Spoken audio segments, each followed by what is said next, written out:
what happened to her mother in the hole. And we're going to talk about what the hole is and what happened there. Hip, hip, hooray!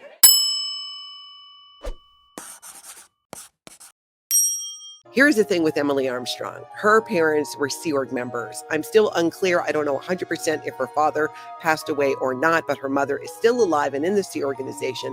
And her name is Gail Armstrong. And she has been in the Sea Organization for decades. I mean, since Emily was born. Emily was born into the Sea Org, was in the cadet organization in Scientology, in the Sea Organization. Now let's take a look at some recent, we're going to look at a couple of clips here. We're going to talk about this because I've got a little bit of a little different take on this. And I'm thinking there might be some things about the Sea Organization and Emily Armstrong's mother that Emily herself might not even know. She may not know what happened to her mother in the hole. And we're going to talk about what the hole is and what happened there. And if Emily Armstrong is not willing to step forward and disavow Scientology, or if she's still a practicing Scientologist, but is not saying just whatever that is, if Danny Masterson, if what happened when she's being accused of attacking the victims of Danny Masterson, all of those things aren't enough. That's not enough for her to step up and go, hey, I've got nothing to do with this. I do not support Scientology. I do not support these things. Maybe what happened to her mother, maybe that will make her step up, because I don't think she knows. I don't. Why do I not think she knows? As someone who was in the Sea Organization and kept many secrets from my family about the truth about Scientology and the Sea Organization, I can totally see how it would happen. There were things that I did not share with my family that were incredibly traumatic and occurred in the Sea Organization until I was leaving Scientology. I mean, like 20 years. I kept these things a secret as I was indoctrinated to do. So let's take a look at this, and we're going to talk more about that. And specifically, we're going to get into what happened to her mother in the Sea Org. If you follow Cedric on social media, especially Instagram, you are aware of the fact that over the course of the Masterson trial, him and his partner were very loud, very vocal about his allegations. Chrissy Carnell Bixler had dated Masterson at one point and stood as one of his accusers. So yeah, now, of course, in the wake of Emily Armstrong joining Linkin Park, Cedric is being very loud and very vocal about this history. Not only about her support of Masterson, but maybe more importantly, her connections to Scientology, which in recent years has very much been exposed as, you know, not just some kind of silly, harmless, cultish religion that just believes in silly alien stuff, but also a very strange and shadowy organization that uses a myriad of different tactics, including abuse, to control some of its members. Very true. So one thing that I wanted to point out here is, as this news continues to come out and people are talking about it, a whole new demographic of people are being introduced to the abuses within Scientology. So you might even say, I would even go as far as saying that Emily Armstrong joining Linkin Park, I think, is going to expose Scientology in a way into a whole new group of people that had been unaware about it before. And this is the part that I think Scientology themselves are missing. I'm sure they were sitting there thinking, ooh, yay, let's get these celebrities in like Tom Cruise, and then we can recruit for Scientology. It's just not going to happen. It's not going to happen. You're going to get pushback. You're going to get people going, whoa, wait a minute. We know about these abuses within Scientology, and we are not down with that. This is what's going to happen, and we're seeing it happen already over and over again. And now you even have Chester's son speaking out. We're going to look at a clip from JD DeLay, who does a great job rounding things out in a really kind of, I like the way that he does it. This clip is kind of fun because he actually clips Aaron at growing up in Scientology and shares it in his clip. So we're going to look at a clip of him looking at a clip of a clip. So obviously the Church of Scientology is at the center of all of the controversy behind Linkin Park choosing Emily Armstrong to be their new vocalist, taking the place of Chester Bennington. But I myself, even though I've researched a lot on the Church of Scientology, am not an expert, but I do know one. So I want to introduce you guys to A. Aaron from growing up in Scientology and let you hear what he has to say about Scientology and this situation with Emily Armstrong. Scientology is a multi-billion-dollar family-destroying international human trafficking trafficking cult. I think that it's really important to acknowledge that Chester Bennington himself was a childhood sexual assault survivor. So replacing him in this band with somebody who is a hardcore cultist member that is an organization that is synonymous with human trafficking and sexual assault, suppressing victims' ability to be able to come forward about what's been done to them, it's not only disgusting, it's like spitting in Chester's face. This is true. And this does seem to be the biggest part of the backlash about this, is it's not just about her background with Scientology. It's what that band stood for. And I mean, I agree. These two things just do not go together.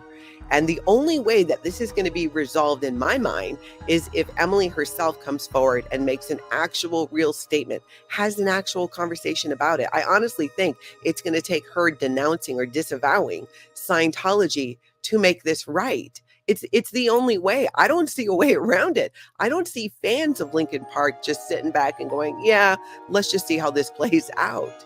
I don't.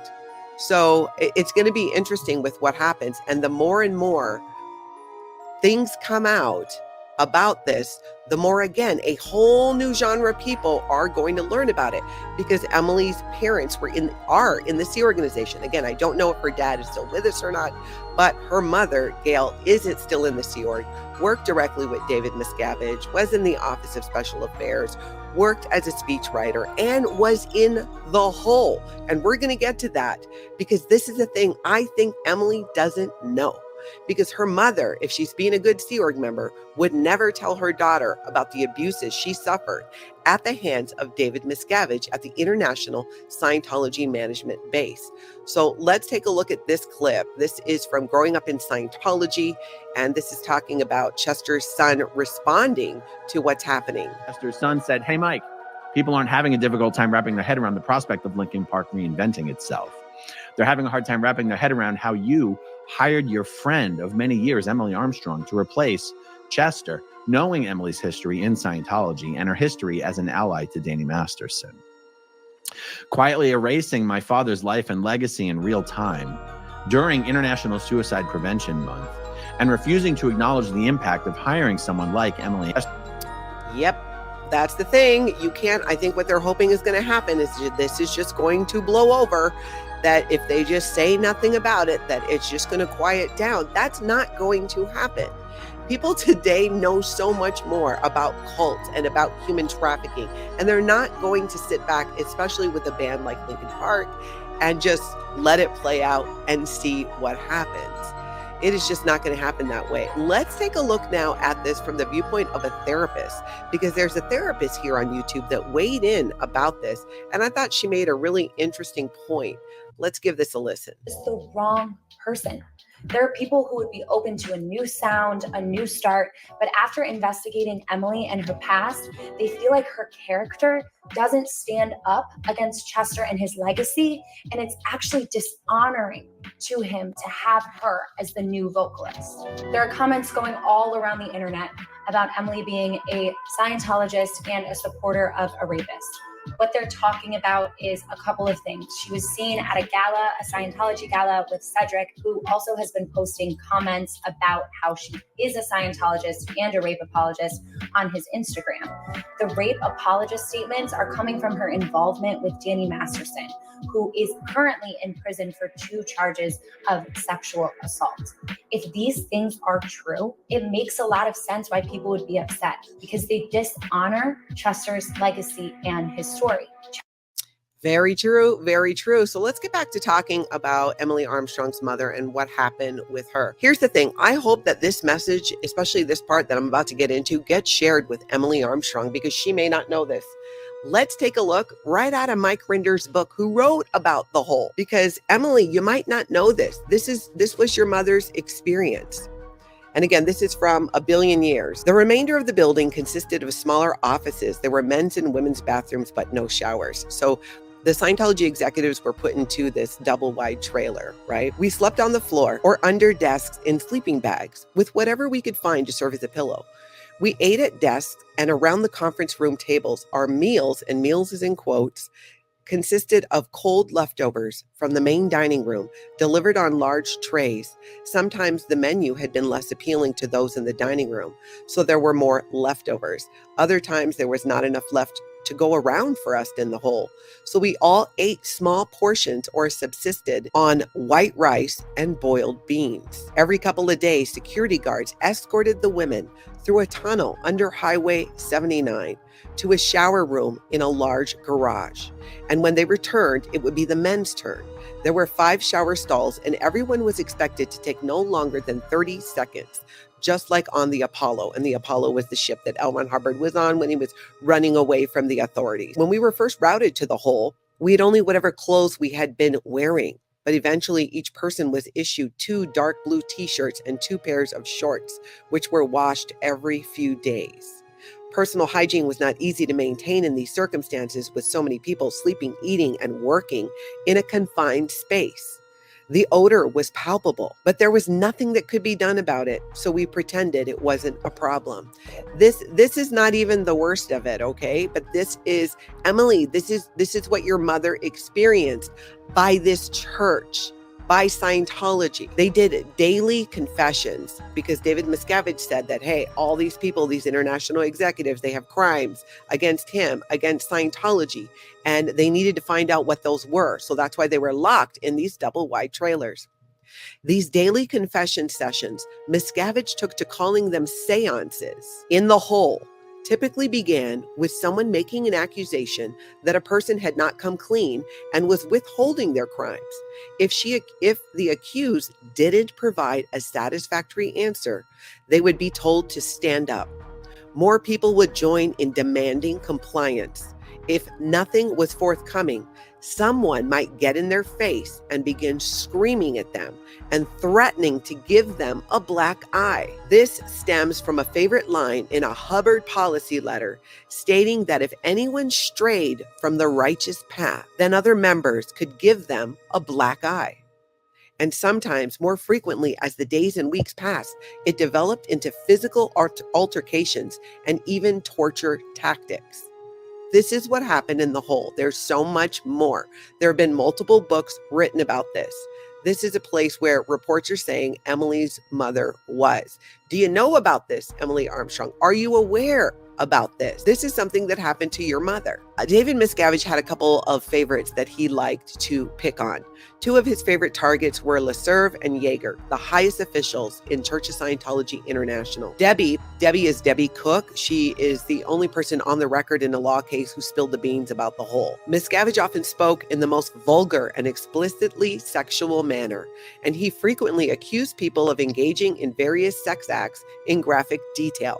I don't know if his proclivity for sexual talk gave him a sort of odd gratification, if it was a way of demeaning people to ensure they understood who was boss, if he wanted to create a shock and awe scene, or all of the above. But in keeping with the fundamental teachings of Hubbard, who said that homosexuality could only be cured by auditing or by removing them from society quietly and without sorrow. And that part is in quotes, because that's what L. Ron Hubbard said. Do it, quote, quietly and without sorrow. Many of Miscavige's slurs and insults were homophobic. 2 of his favorite targets were LeServe and Yeager, the highest officials in Church of Scientology International. Debbie refused to say what they had done, what Miscavige was claiming, as there had been no such admission. Miscavige was basically accusing them of having a homosexual relationship, which, per all reports, they were not. This was just his way of demeaning and embarrassing them. In typical fashion, he accused her of lying in front of a room full of people in the hole. And when she responded with a denial, he told the crowd, I don't have time to waste listening to her lies.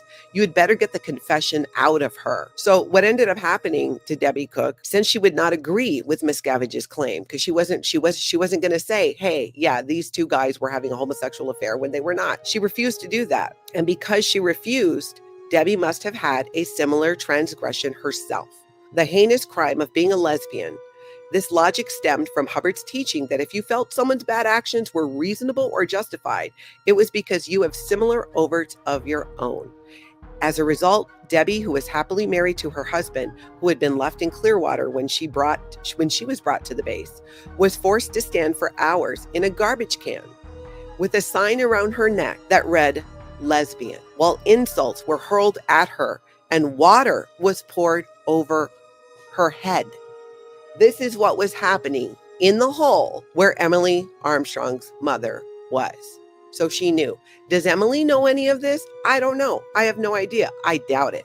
I really, really, really doubt it. I highly doubt it. In fact, I find it almost impossible to believe that she does. So if what Emily knows about Danny Masterson, about what she's being accused of attacking the victims of Danny Masterson, if those aren't reasons enough to denounce Scientology and disavow Scientology, what about what happened to your mother? What about the secrets your mom is keeping that she is not even telling you about the abuse that has been inflicted upon her and other Sea Org members for decades in the Sea Org?